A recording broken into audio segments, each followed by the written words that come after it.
येणाऱ्या काळामध्ये लवकरच धनंजय मुंडे साहेब हे लाल दिव्याच्या गाडीत दिसले पाहिजे।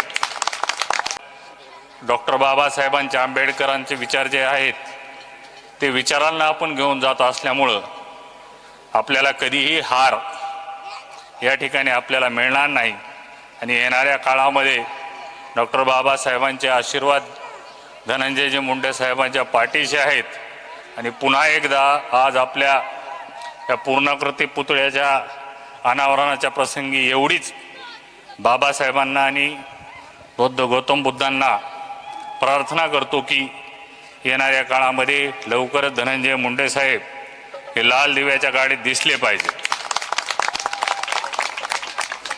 कारण त्यांचं ते कार्य फार मोठं आहे आणि आपल्या गावासाठी तर ते करतच आहेत।